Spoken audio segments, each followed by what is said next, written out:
Good morning, sports fans. You're listening to 96.9 FM WHYR-LP Baton Rouge Community Radio. This is Eric Hatfield along with Coach Perry Daniels, and we are here to bring you the latest, the greatest, the best, and the most entertaining in high school, college, and professional sports. You are listening to Louisiana All-American Sports.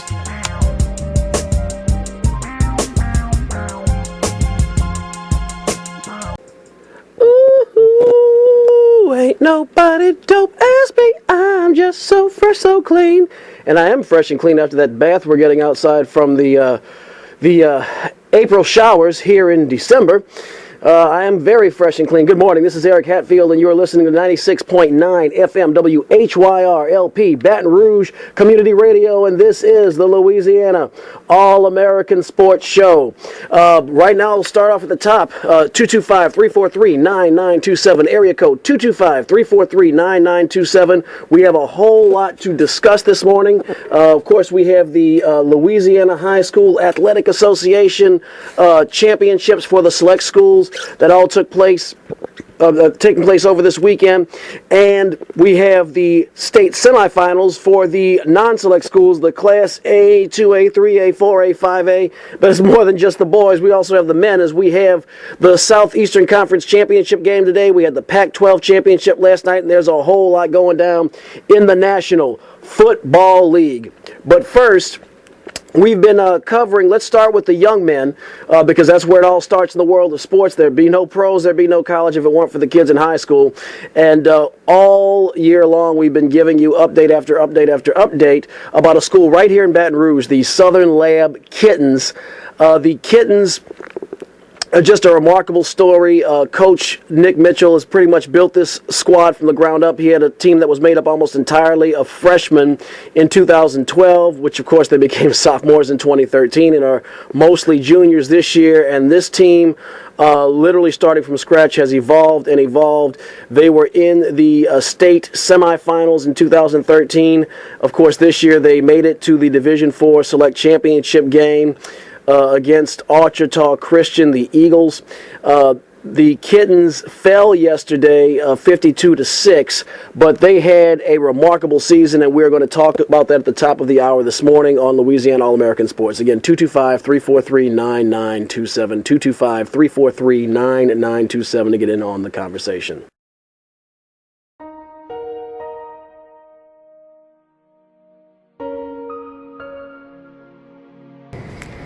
Coach, what happened in the second quarter? Second quarter, we had an opportunity to seize the momentum, and we didn't take advantage of that. We played zone, and we played against good football teams. You can't turn it over, and you have to score in the red zone. And that's two things that we didn't get accomplished today.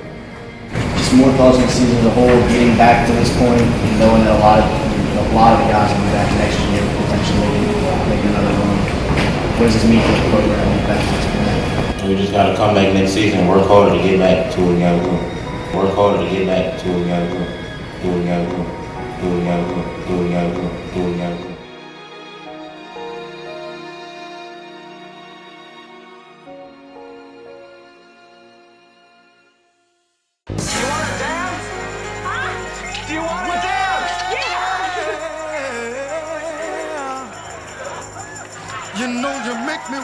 Score home, the Southern Lab Kittens will have swept district play, undefeated, winning the district 6-1A crown at 4-0. They'll hand it Kentwood their first defeat in district play.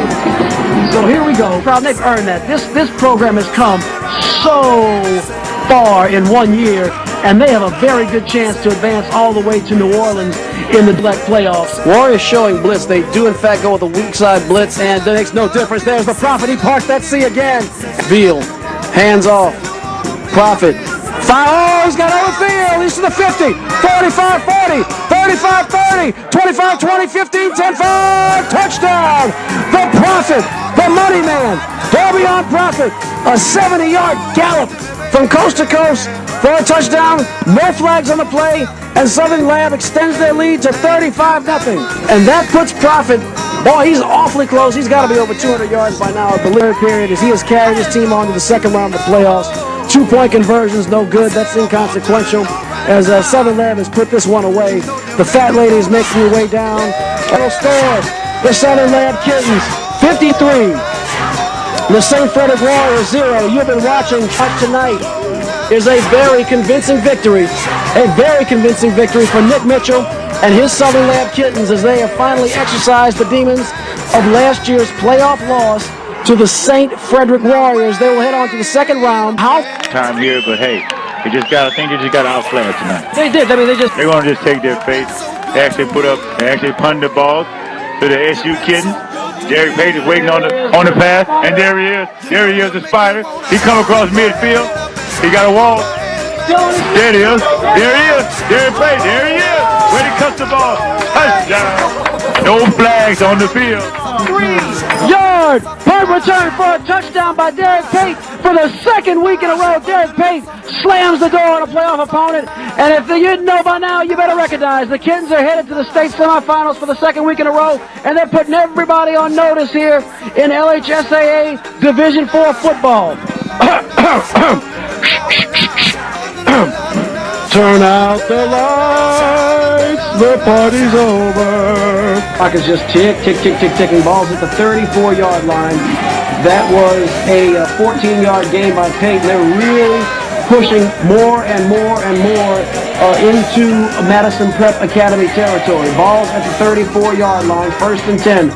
Beal drops back to throw into the end zone.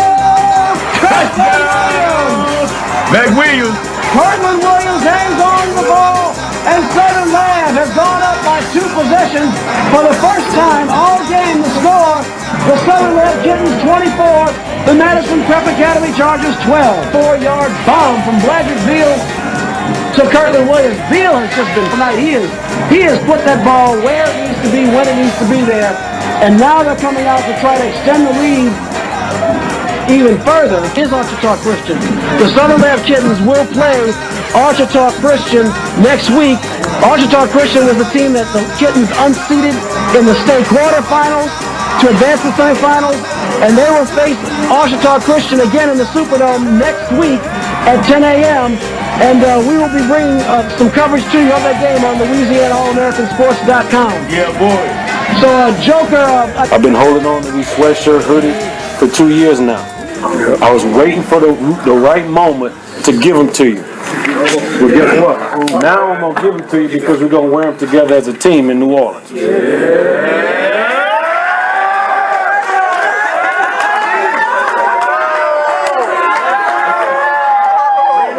Let's go.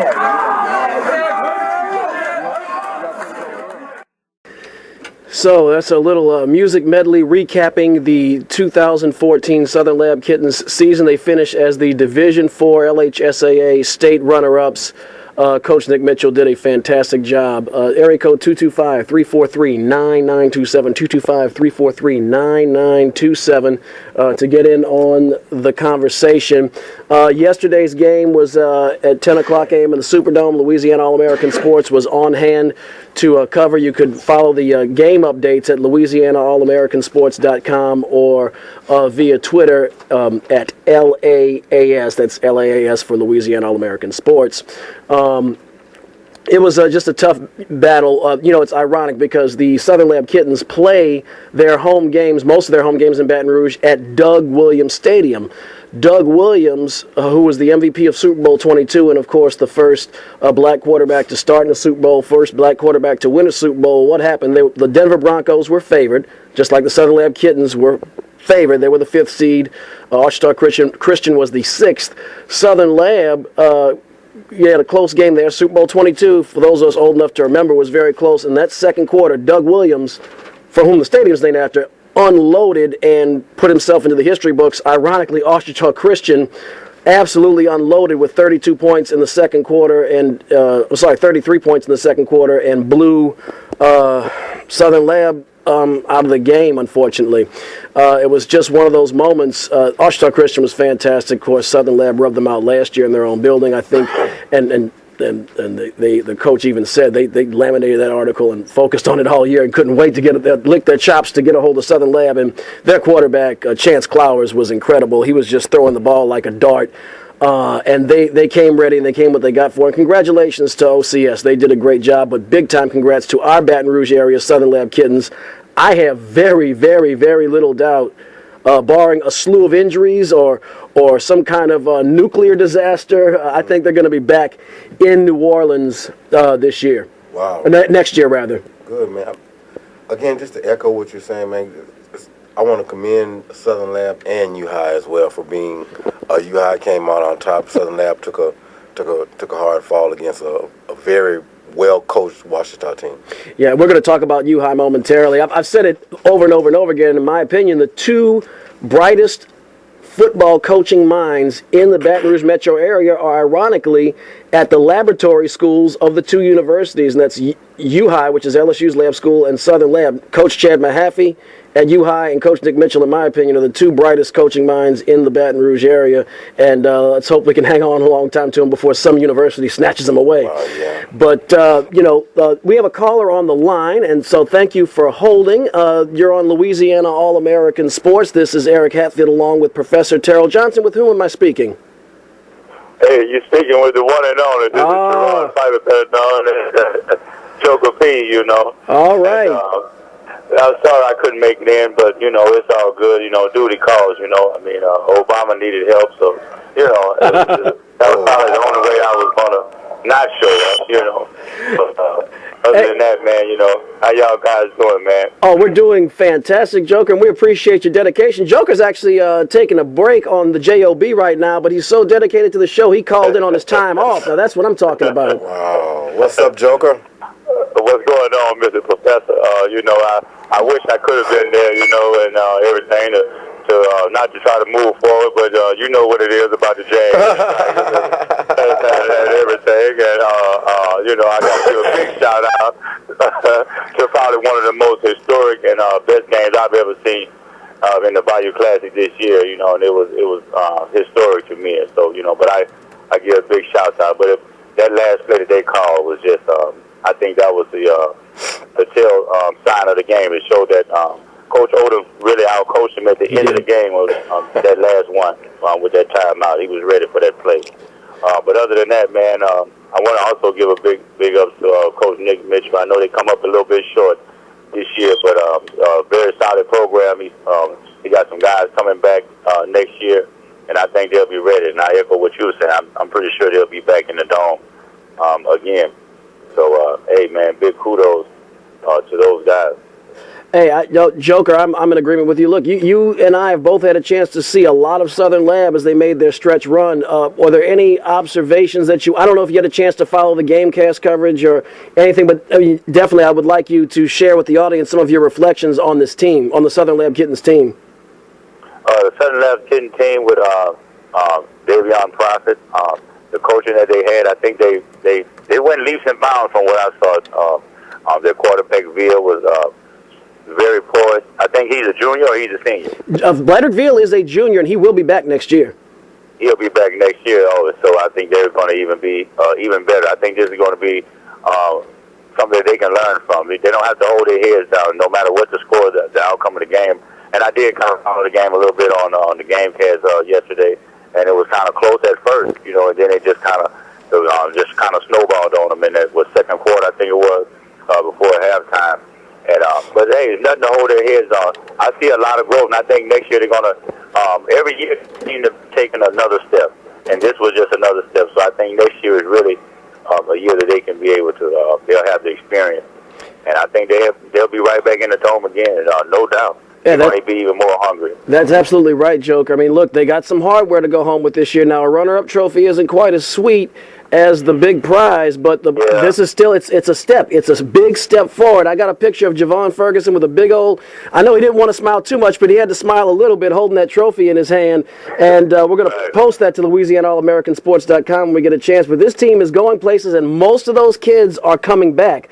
So, look, I like you said, nothing to hold your head down about. Obviously, losing in a championship game stings. Any competitor can relate to that. But, like I said, next year. Next year. So, and congratulations also to U-High. We had a chance to see those guys play, and we knew then that those guys pretty much was the best team that I've seen all year. Without all those schools that we've covered this year, Louisiana American Sports.com games of the week, U-High was the best team that I saw this year. No doubt, from special teams to the defense to the offense, they were well coached, fundamentally sound. So that wasn't a big surprise to me at all. Absolutely, and since you're mentioning U-High, well, one thing's for sure, Division II was going to come home to the Baton Rouge area. Baton Rouge had a lot of football, as the U-High did in fact defeat Parkview Baptist 46-32. The team from the Shrine on Airline facing LSU's Laboratory School. Robin Frambro was in the Superdome all day yesterday. Robin Frambro of The Advocate. If you follow high school sports, you got to know that name. This is actually some coverage from theadvocate.com's website. You can check that out, theadvocate.com. But this is some post-game reflections by Coach Mahaffey and Nick Brosette and some of the other players on that team. ABC Insurance. Okay, that is not reflections. We'll hold on just a second as we'll get you that coverage from theadvocate.com. But big victory from Parkview Baptist.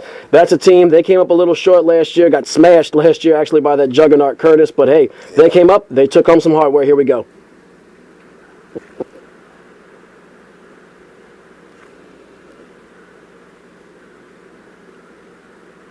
Okay, while we're just a moment, folks, we're having a little delay of game here. Okay, we'll come back to the... Here we go. I just want to thank everybody that had faith in me. Thank the line for opening up those for me. Nick Brosette. Who put me in good situations. Okay, we're having some technical difficulties there, but big victory by U-High over Parkview Baptist. Professor, I know you came in top of the hour, noticed that, as a lot of us did. What you got on them?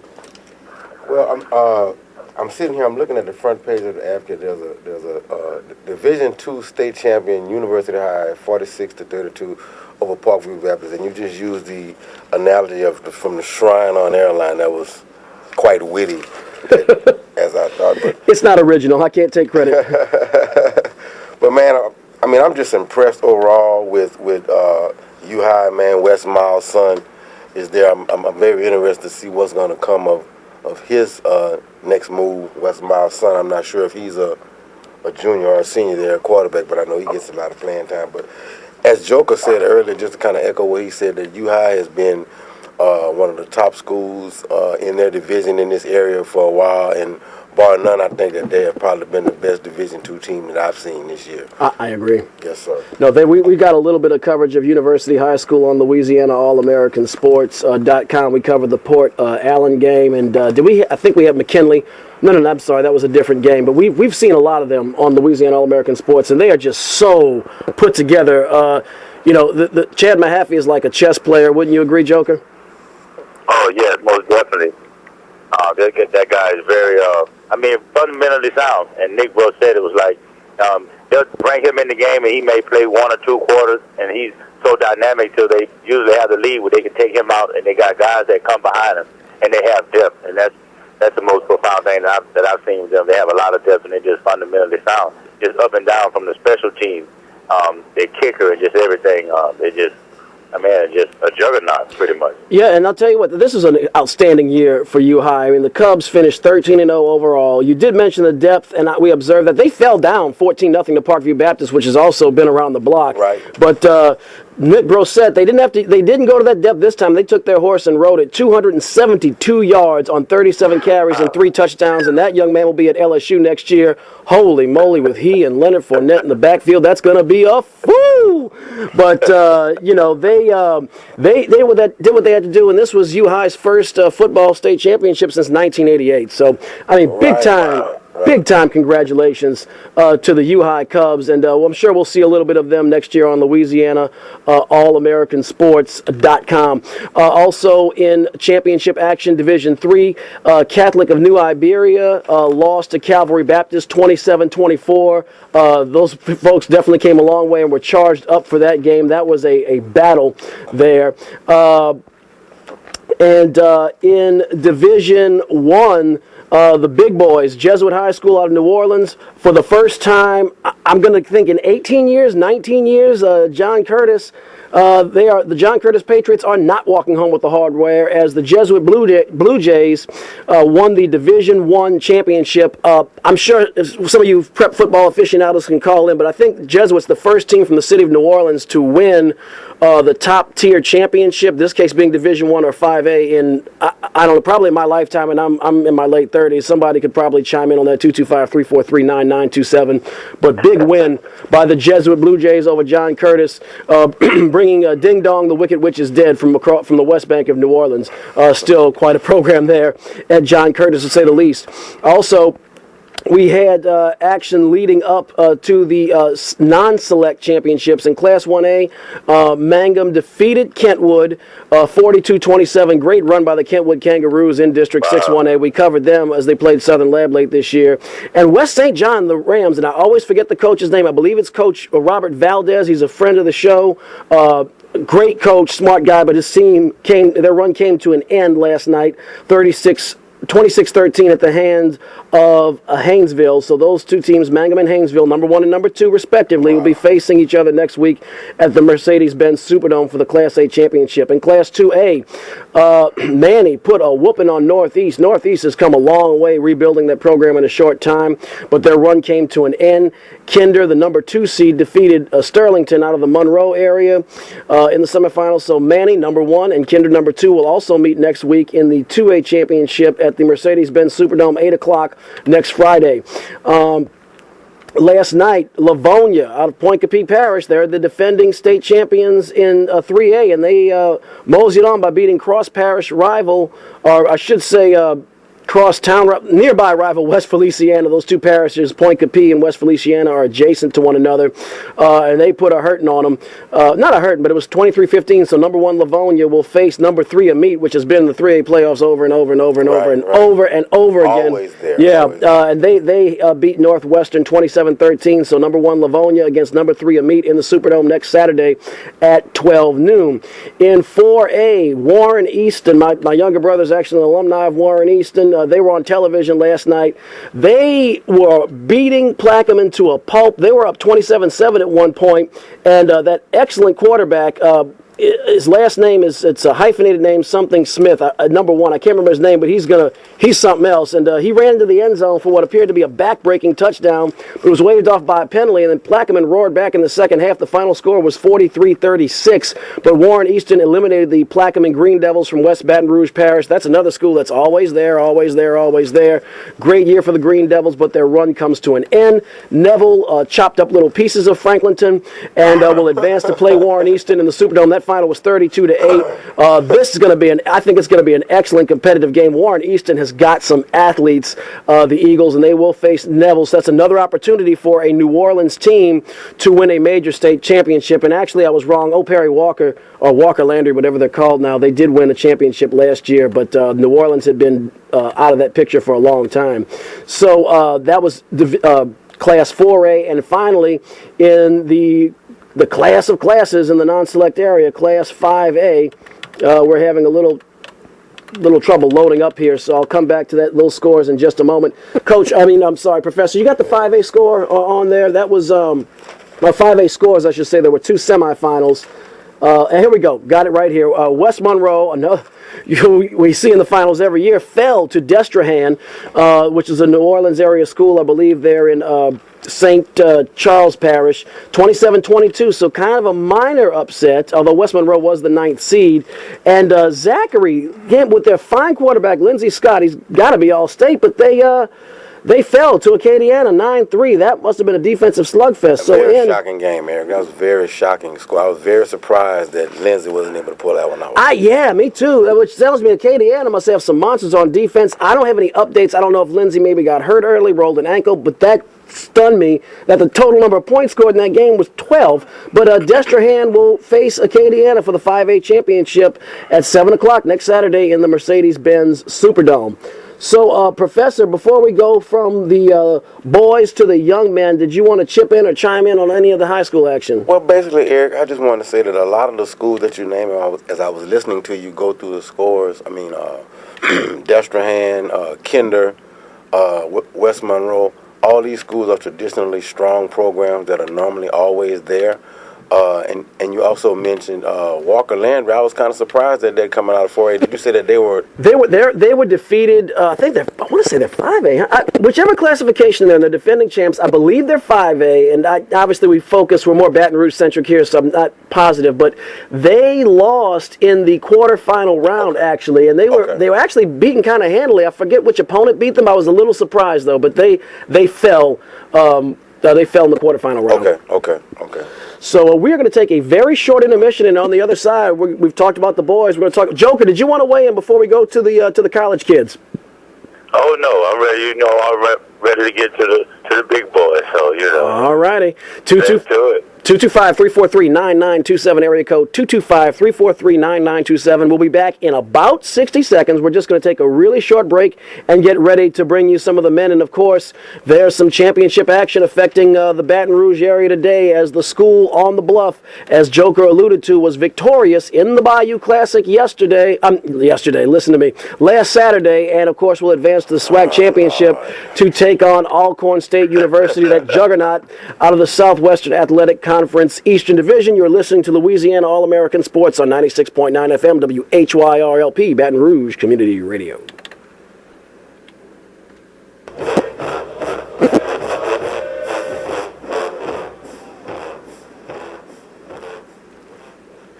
So that was the Human Jukebox, Southern University playing their fight song, and they did a lot of fighting last week. We had one of the best Bayou Classics ever in an absolute shootout, total of 97 points scored in that game. The game was not decided until the final play from scrimmage at the 1-yard line. For you pro football fanatics like myself, it was kind of reminiscent of Super Bowl 30. Super Bowl. I can't spit it out right now. Super Bowl 29 with the Rams and the Tennessee Titans, where Kevin Dyson stretched out. They stopped at the 1-yard line as time expired, as were the Grambling State University Tigers. Same thing applied there. That was a fantastic game. A lot of back and forth and back. Southern jumped out to a huge lead, and I spoke to some folks who said they'd shut it off early. I'm like, there's a lot of offense in the SWAC. Don't turn it off so soon. And after a very entertaining halftime show, the two teams came out in the second half just swinging. Yeah, they did. They came out guns blazing. I want to commend my Grambling State University Tigers and to make a comment in reference to what Mr. Piper said earlier as he initially came on in reference to the last play.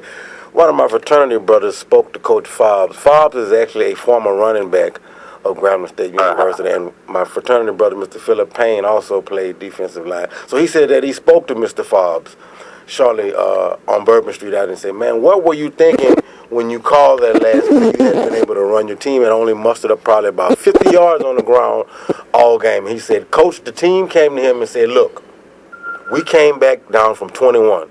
We can do this. Let us punch it in. He said, the team kind of said, Coach, we can punch it in. So he was kind of inclined to let it. I'm sorry. Professor sees me about to jump. No, finish. Don't play me any. Right. The coach allowed the team to kind of come together, and as a team, they made a group decision. The team made a group decision to want to try to punch the ball. And however, I would have personally not done that. I would have done a simple play action or maybe a halfback screen out of the backfield. The typical plays you see in the red zone. But you know that. I've been waiting to hear it. I know it's coming. That was terrible. That play call was terrible. Right. I mean, I agree, Professor. I mean, look, I know you got to support your school. Of course, man. And Coach Fobbs did an outstanding job. But you play the percentages. I mean, a kid playing Madden even knows that you have no timeouts remaining. You pass the ball, you get. And first of all, you passed it well. You had 400, and I lost track of the number of yards Williams had thrown for, but. You know, you get 2 shots instead of 1, and you didn't run well, and they telegraphed the play to the Jaguars, and the Jaguars even helped them out calling the timeout. I thought that was a bad call too. I think you make them sweat. But me too. I'm sorry, I didn't mean to steal your thunder, Professor. But no problem. I was just kind of looking for an out. I was just trying to look for an out and trying to stand in defense of my team and stand behind them. However, but I am supporting Southern today. I hope that Southern University is able to go out to Houston today and commandeer a victory today, because I know that Alcorn already opened a can of whoop you know what on Southern early on, and Grambling was able to decimate Alcorn. So I'm really not understanding what's going on, but I'm looking forward to the upcoming season next year. Not to get ahead of myself, because everybody's returning for Grambling, everybody's returning for Southern. So it's gonna be a real good season. But yeah. I know. Today's word is crow. You know what I mean? Brandon, you got to eat a little bit of crow. They call Brandon Lee the crow. I think even Albert Hitchcock had the crow. So good one, Joker. Good classic film reference there. Indeed. Today's word is crow. Today's word. I'll accept it. Yeah, but big shout out to you, man. You're right, bro. It was a historic game to me on both sides, because of course, being from down here, I have ties to Grambling also, all through you and through my mother went to Grambling. So I have a little ties to Grambling also. But, man, one thing I got to say, off the football game, man, y'all band was terrible, man. The band was terrible.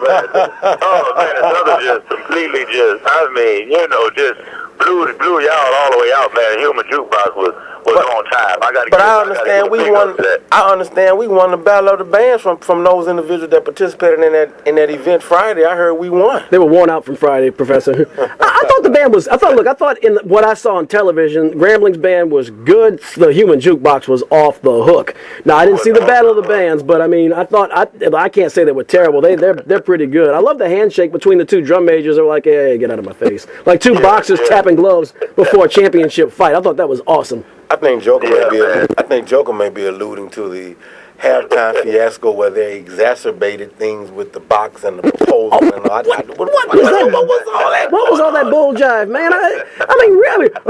Could let me be your father? Well, you're not my daddy, but okay, I'm not gonna say no. What if that chicken said no when they rolled that box out there? Oh no, this is too weak.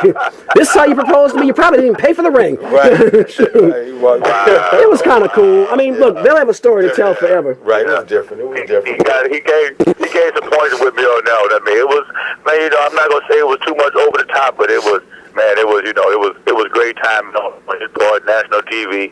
What a way for to do a proposal if you're gonna do it.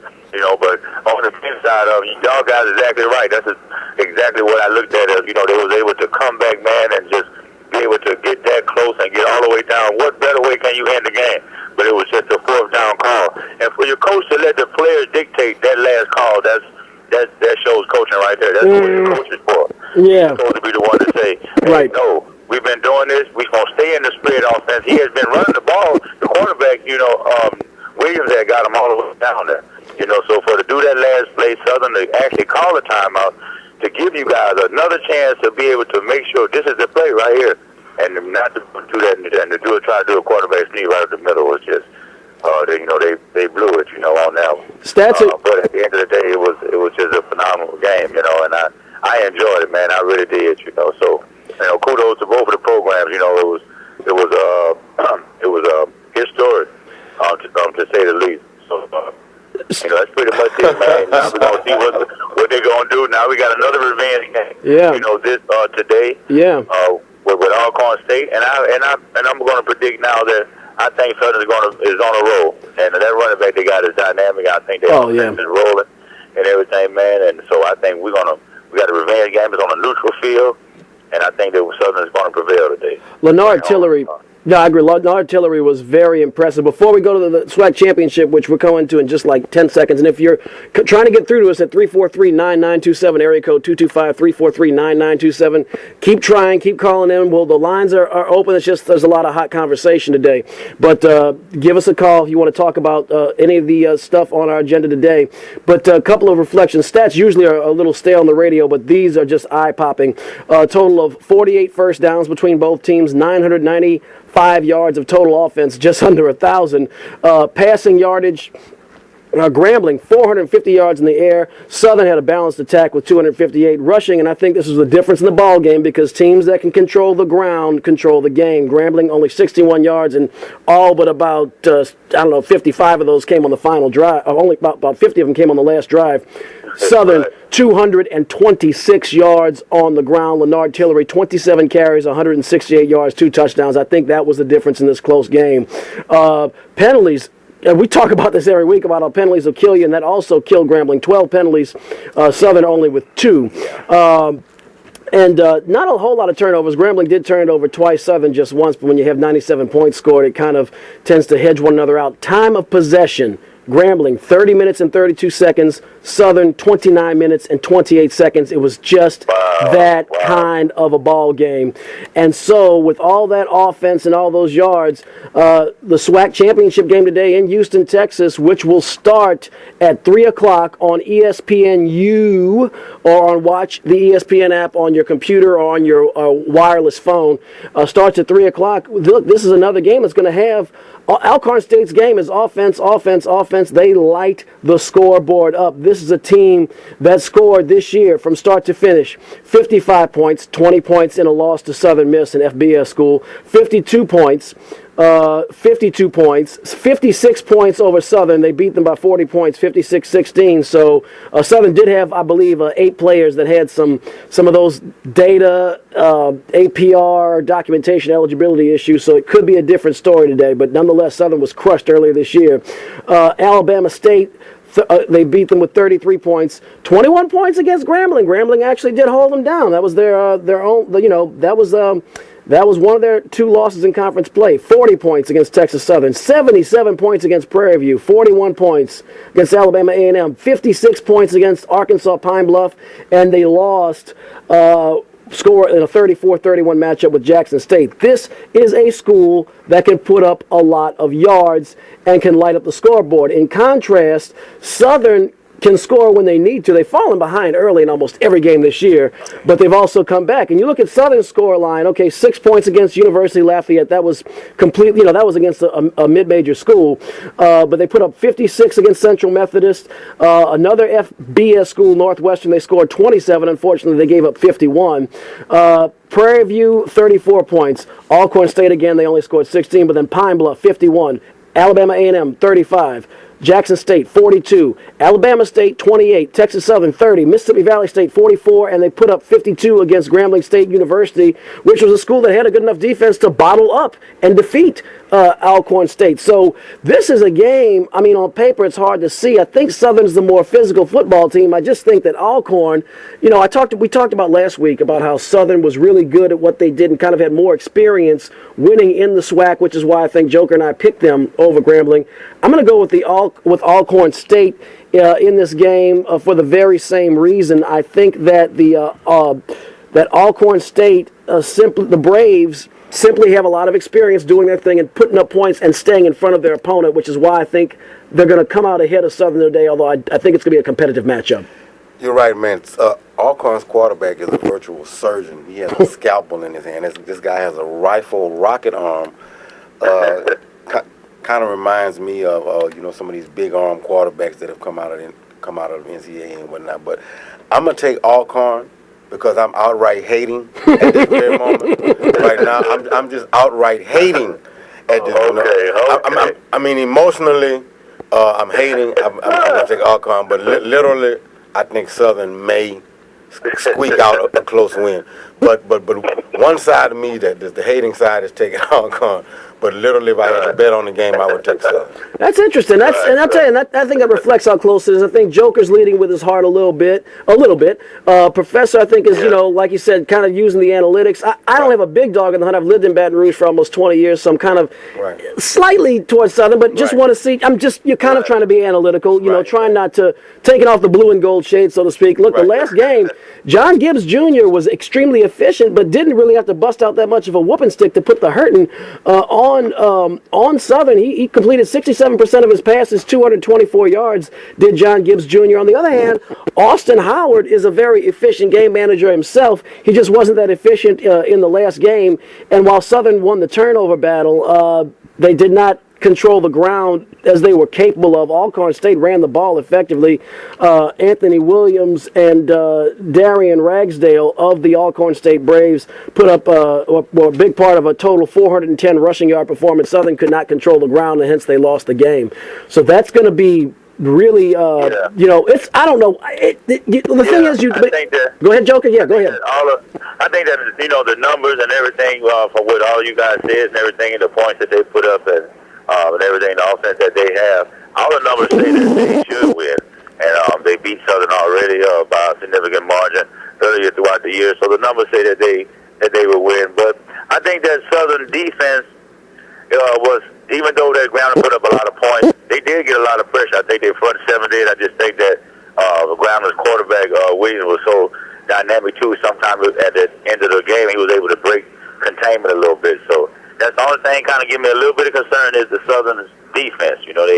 They played okay. They had a lot of pressure on them, but they got a few sacks on the quarterback in the Bayou Classic, and the offense. I'm not worried about the offense. I was just kind of thinking about their defense. But I think that I'm kind of going inspirational, and I'm kind of biased a little bit. The numbers say that Alcorn should win, but maybe I think Big Perm, Big Coach Odoms, Big Worm.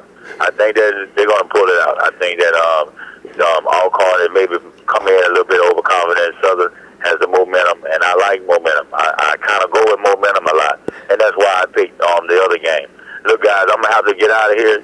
I appreciate you letting me call in, man. Kudos to y'all. Y'all keep the show going. I told you so, Professor. You know what I mean? The Saints also won. I've been kind of right here a little bit lately. So, y'all take it easy, you know what I mean? To all the listeners out there, shouts out to them. Louisiana All-American Sports Show.com. Check it out. See y'all later, man. All right, thank you very much joining us for Joker. That was Gerard Joker P. Piper. Look, taking time on his break to visit us. That time is precious. And, of course, Dawson Odoms did have this to say as he's has one SWAC championship and another one will help for that next contract. He did say this before leading his team to Houston. And playing with my money is like playing with my emotions. So, Coach Big Worm with that commentary. So, we're going to come out and talk about the FBS championship games, college football really heating up. But we made a few predictions here this week, or at least voiced our expectations. And, of course, we always like to hold ourselves accountable for the projections and expectations we make, as it is time for this. I told you. What did I tell you? Didn't I tell you? 'Cause I told you. And when did I tell you? A long time ago. And what did I say will happen when I told you? Exactly what just happened.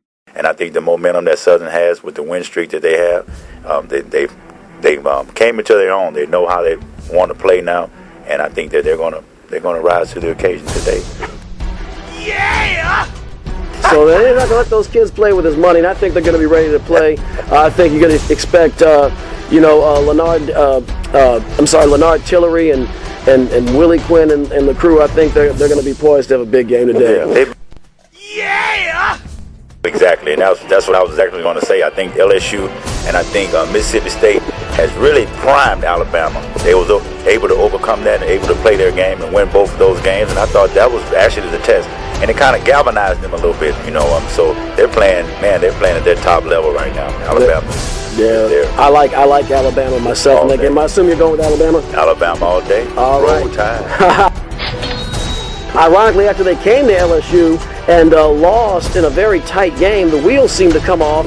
And Mississippi State, their only hiccup was a loss to Alabama, a close loss. It was less than a 7-point game. I think they're going to Oxford and put Ole Miss out of its misery. I think so, too.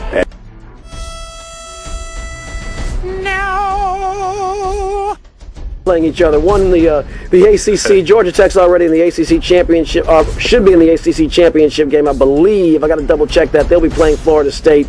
And meanwhile, they will play Georgia, who's trying to just cling on to their SEC hopes by a fingernail. But actually, even without Todd Gurley, I like Georgia in this game. They're at home between the hedges, and I just don't think ACC defenses can handle SEC running games, even with Georgia's second-string running back. Yeah, I second that.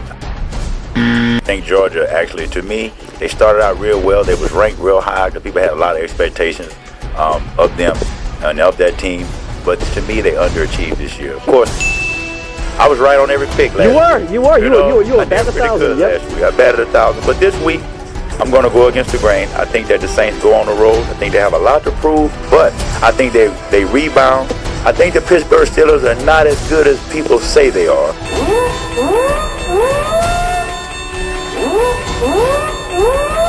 Not painting a pretty picture from Drew Brees. He's starting to throw a lot of touchdowns to the other team. That has got to stop.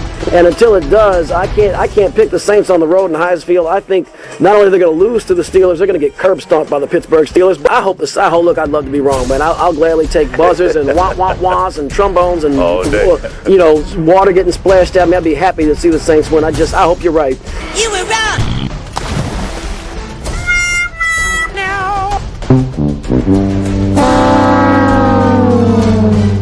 Aaron Rodgers and Tom Brady meeting for the first time ever head-to-head.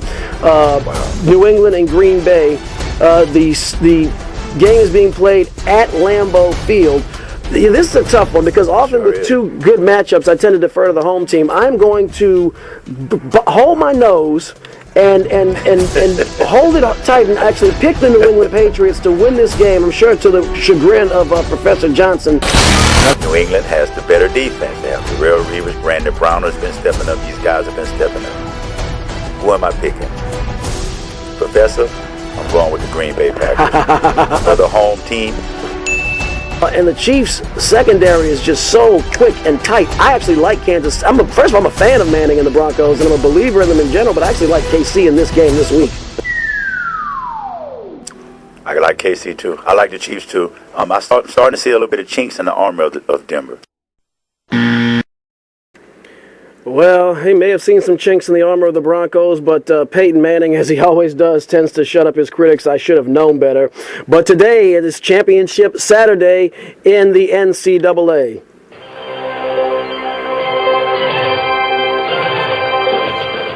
So today, the Southeastern Conference Championship game in Atlanta, Georgia, which will also be at 3 o'clock on CBS. Same time as the SWAC Championship. You might want to have your computer on one side and your high-def television on the other to catch both. But I do think the SWAC Championship is going to be the better watch because I think Alabama's going to blow Missouri to smithereens and claim what I think is proving to be rightfully theirs. Alabama, their horses are all in the stable and ready to run, and they have gotten better and better and better since the tight early season loss against the Ole Miss Rebels. Missouri is just a team that in that weaker Eastern Division has just won the games that they're supposed to win, except when they got slaughtered by Georgia, and then they lost to a very mediocre Indiana team in out-of-conference play. I think Alabama might put this one away by halftime, Professor. Yeah, I concur with you on that, Eric. I think Alabama is the better team, and they're going to go out there and get the victory today. Now, there's an odd caption on the front of the paper of today's paper. It says that if Alabama was to lose, the SEC would not be in the Final Four playoff. I think it's possible. I'm gonna say, just reading the tea leaves, I don't think there's any way the SEC gets left out, even a two-loss Alabama team. I don't think Missouri's getting in if they win, though. We know that. Right. So I think, hey, that's very possible, Professor. We'll see how that plays out. I sincerely hope not. That would be an embarrassment of epic proportions for the SEC. Indeed. But I think for a second reason I don't think that Alabama's going to get left out is because we have the ACC championship between the Georgia Tech Yellow Jackets, who were winners of the ACC Coastal Division, and the Florida State Seminoles, who are 12-0 winners of the ACC Atlantic Division. Here's my deal, though. Georgia Tech is another team that has gotten better. We have watched them get stronger as this year has gone on, and really the last 5 weeks of the season, they've looked like a conference champion, which is what they're playing for today. They have two running backs that are just hammering the rock for over 5 yards a carry. Florida State, on the other hand, is a one-man show. I mean, you got Jameis Winston and maybe 1.5 men. Jameis Winston, his favorite target is Rashad Green, who's having an outstanding season, but that's where it stops. Florida State is okay defensively, but a lot of their stats are kind of heightened by the out-of-conference opponents, and they really struggled in a lot of games they shouldn't have. I mean, they struggled with Louisville, a team you'd expect them to beat handily. Notre Dame could have, would have, should have beaten them. Of course, they didn't, but that was a kind of a questionable ending. They had to duke it out with Syracuse a little bit, duke it out with Clemson. I mean, they just struggled, whereas Georgia Tech, they have power. They play well on the ground. They play well in the power game, and their defense is the real deal. And their defense has just bottled up opponents. They held Clemson to 6 points.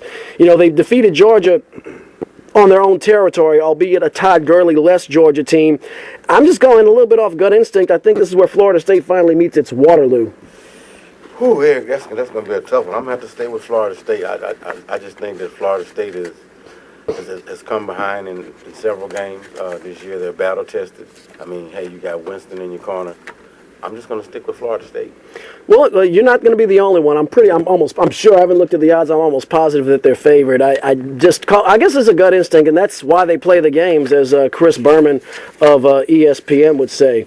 But now we go from, also there's one more game, the Big 12 between the Kansas State Wildcats and the Baylor Bears. Look, Baylor's one of those teams that's kind of knocked on the door of that Final Four all year. I don't know if they're going to get in or not. A lot of things could happen today, but K-State is one of those teams. They won the North Division by winning the games they're supposed to win, and they played well against Auburn, but they lost, and they got smashed by TCU.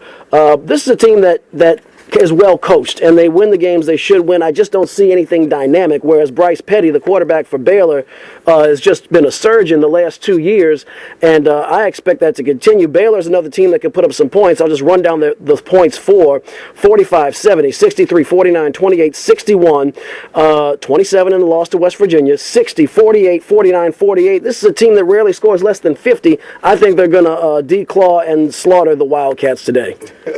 I agree with you on that one, Eric. I'm going to follow suit. All right, so now we've talked about the boys, it's time to talk about the men who get paid in the National Football League. And the big boys will be out to play today. Of course, our New Orleans Saints last week got a much-needed win against the Pittsburgh Steelers, as they went to Heinz Field, and I got to say, they surprised me, to say the least. I did not think they'd win that game. I did not think it would be competitive, and really the final score, Professor, was misleading. They won by 3 points, but those were 16 garbage points at the end. Right, indeed, and kudos to the Saints, man. Drew Brees went up there and handled his business. Big Ben came out on the short end, but it was a much-needed win, a much-needed road win for our New Orleans Saints. And this week, they face the Carolina Panthers tomorrow at 12 noon in the Louisiana Superdome. The Panthers, I don't know what's going on with these guys. Early in the season, they looked like they were poised to be the first ever team to repeat in the NFC South, and now their season has just completely gone south, as the Panthers are sporting a record with 3 wins and 1 tie and a head-scratching 8 losses. They're coming to the Superdome. They got beaten in Carolina last time. The Saints have been Jekyll and Hyde, but after getting trounced by Minnesota last week, not even being competitive, I don't see how they get up for this game. I think, oh, God, I'm holding my breath. I don't want to make a fool of myself, but I think the Saints win going away tomorrow. Yeah, Carolina typically plays the Saints very hard. They do. So it's going to be a very interesting game. I don't know what Cam Newton is going to show up, but, hey. Poor Cam needs some help. That offensive line's not there. He doesn't have any receivers. Right. And the defense, talk about cats getting declawed. They've had the teeth and the claws taken out of the defense, save for Luke Keeley, the outstanding middle linebacker, but he cannot do it all himself. He can't. Speaking of the Pittsburgh Steelers, they have an opportunity to rebound, but they have to go to Paul Brown Stadium and face the Cincinnati Bengals. Pittsburgh is in almost a must-win situation. They are a game and a half back of the Bengals, but we've talked about this over and over again. Cincinnati and Paul Brown Stadium is just ridiculous. Their defense really fuels off the crowd. Roethlisberger struggled, and Cincinnati's secondary is prohibitive. It's going to be, I think that the X factor is going to be Le'Veon Bell. If he can get off, Pittsburgh might have a chance. I don't think he will. I think Giovanni Bernard and Jeremy Hill in that running game, and then Andy Dalton doing what he needs to do when he needs to do it is going to be enough. I think the Bengals win that game tomorrow, Professor. I'm going to take the Bengals also, although they upset me last week with I took the points in Cincinnati last week, and they won, but they didn't cover. It was a 14-13 win against a mediocre Cleveland team. I kind of thought that Cincinnati would dominate Cleveland. However, it was the opposite. Well, and then also, speaking of the AFC North, there's another big game involving an AFC North team. The Baltimore Ravens go down to South Beach. They go down to Florida to face the Miami Dolphins tomorrow at 12 on CBS. This is a huge game. I think the loser is in, especially if the Ravens lose, they're in deep, deep trouble. Miami wins, they're comfortably in the driver's seat for a playoff berth. Baltimore, you just never know which team is coming or going. Now, they battled very hard against the San Diego Chargers, last week, but they lost. They smashed the Saints in the Superdome, beat Tennessee, then lost to Pittsburgh big time. You don't know which team's showing up. And Miami seems to be getting the hot hand, especially their quarterback, Ryan Tannehill. And for that reason, my gut is telling me go with the Dolphins. Their defense also has not found a way to take the ball away. And when Joe Flacco gets rattled early, it's a long day for the Ravens. It is a long day, but I'm going to have to part ways with you on that one, Eric, and I'm going to take Baltimore. We'll see. I mean, look, the flip side, if Justin Forsett gets going, or Justin Forsett, if he gets going, could be a different story. And, of course, another big matchup, another team that's on the ropes, the Indianapolis Colts of the AFC South going to take on the Cleveland Browns. Cleveland's had a lot of controversy this week as Johnny Manziel came off the bench last week in that curb stomping against Buffalo, but did lead them down the field near the end, ran in for a touchdown, caused a lot of controversy, but Mike Pettine's going to stick with Brian Hoyer, and for that reason, I think Andrew Luck's luck is going to continue. I think they walk all over the Cleveland Browns, and we might see Johnny football next week, but it'll be a day late and a dollar short. Ditto. Also, a big game in the NFC, the primetime game. The Seattle Seahawks are going to the city of brotherly love to face the Philadelphia Eagles. This is going to be a really, really interesting game. Chip Kelly just knows how to make points rain out of the sky, and also his defense has been very tough. And Seattle's strength really is with Russell Wilson making plays with his feet and beast mode Marshawn Lynch. The game's in Philly.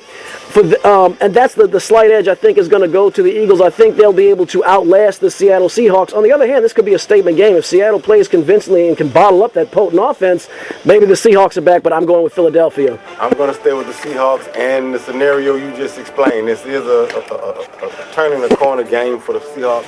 They need it. I can't see Philadelphia defeating the Seahawks. And finally, on Football Night in America, Sunday Night Football on NBC, the New England Patriots go over to the West Coast to face the San Diego Superchargers. San Diego Chargers. San Diego Superchargers. San Diego Chargers. New England lost last week to Green Bay, but how many teams go into Lambeau Field and knock them out? They don't. They played a great game. Green Bay was better. And look at this professor has a big old cake-eating grin on his face as Packers handled their business and they made the plays they had to make when they had to make them. San Diego's just so Jekyll and Hyde, and the Patriots have been playing up to the Green Bay game nearly flawless football. It depends on which Phillip Rivers shows up. This is a tough call. I'm going to go with the Patriots, but I'm not going to bet the farm on that, Professor. Indeed, Eric. I'm going to agree with you once more. I'm agreeing with you a lot today. That's interesting. New England also. New England has to win this game. So we're coming up in about 30 seconds. We'll have Noel Jackson with Music Satisfaction coming up here on 96.9 FM WHYR-LP Baton Rouge Community Radio.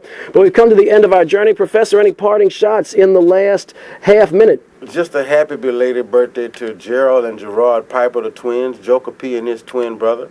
Happy belated birthday on that. And also I want to shout out the Southern University Jaguars. I wish you success. And Tillery, who is a graduate of McKinley Senior High School and a former running back of Coach Signator, I wish them the best today.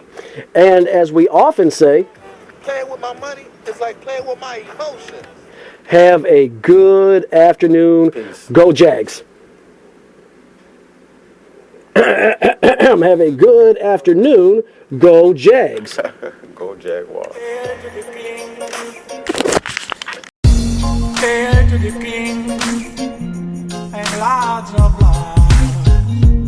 May he protect us from the evil. Hail to the king, lots of love. May he protect us.